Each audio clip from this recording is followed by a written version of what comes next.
In my other video, I made this cribbage board on the CNC machine. It came out pretty good. It's a piece of ash. I put 2 coats of polyurethane on it and used a foam brush and just dabbed it on lightly to make sure I didn't fill the holes in with polyurethane. And it came out pretty good so far. Probably could use one more sanding and a light coat to finish it off. So now what I need to do is make some pegs. And you can buy store-bought pegs, but you know, just keeping the spirit of woodworking projects, it's good to just make all the parts yourself. So what I've been playing around with is 2 methods. I bought some bamboo skewers at the grocery store, and these are 1/8 inch, and they fit the holes nicely. And for these, all I'm doing is making a mark at I'm making the pegs 1.5 inches. You can see some I already made. Basically real easy. Just make a mark at it, whatever length you want your peg, and then take an X-Acto knife without cutting yourself, and just roll the skewer back and forth a few times to get a nice deep score in it, and then just wiggle it back and forth to finish breaking it off. And just light sanding on the edge, and then what we'll do is just paint the top a different color for each track. And that's the bamboo skewer method.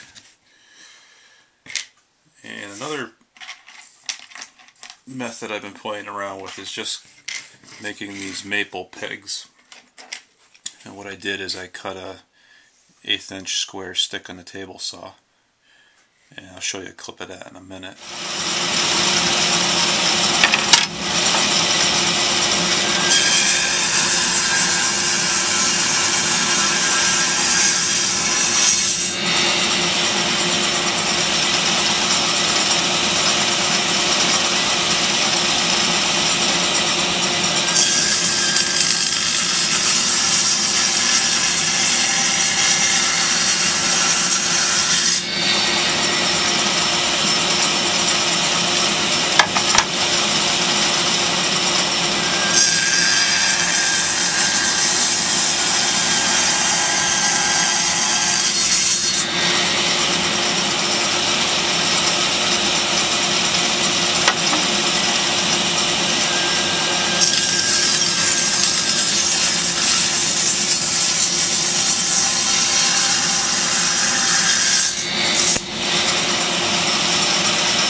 This is the 1/8 inch maple stock I cut in the table saw,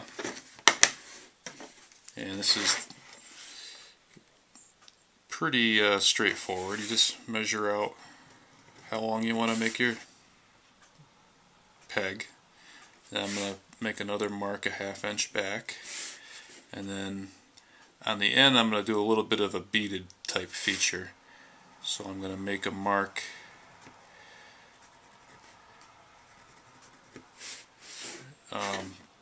four 1/8 inch marks, and all you do is score it.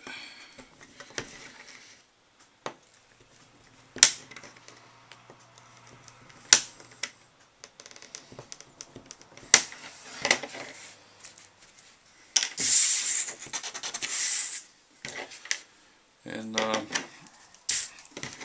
the bottom line here is just a guide for rounding off the end. I don't want to go past that. And what you do is just take the X-Acto knife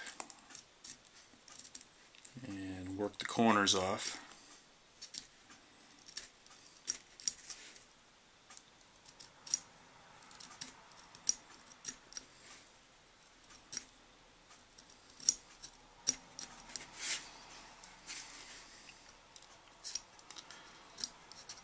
It takes a minute or two. You just work your way around, and now where you work that material off at first, you just try to round that off.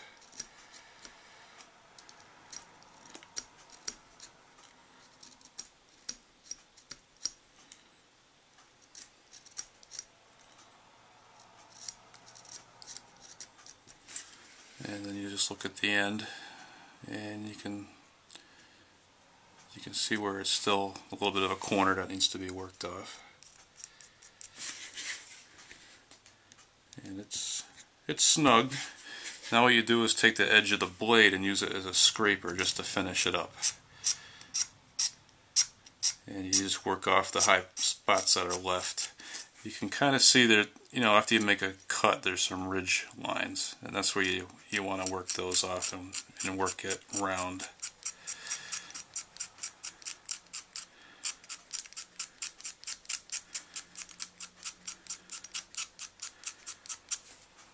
That looks pretty good. Almost there.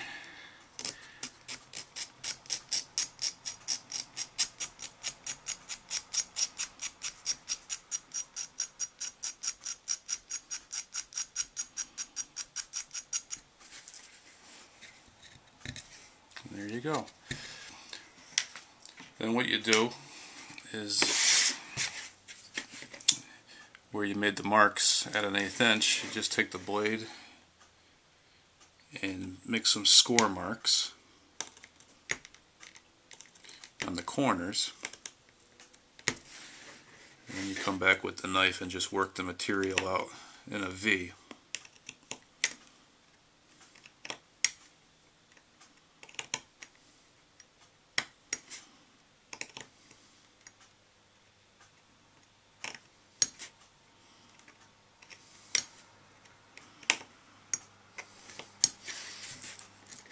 And just like that, and when you do both sides, you start to get a round beaded effect. And then the rest of the square part of the center of the peg, I just chamfered the edge a little bit. And then here's one I just did. It's kind of crude, but it looks pretty neat when you have a bunch of them that are all the same.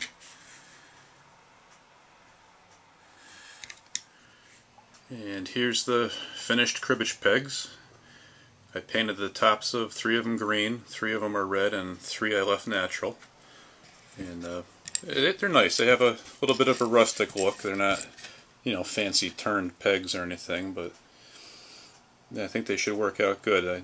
You know, the beaded top gives a nice grip on the finger when you go to pull it out, and it should work out good.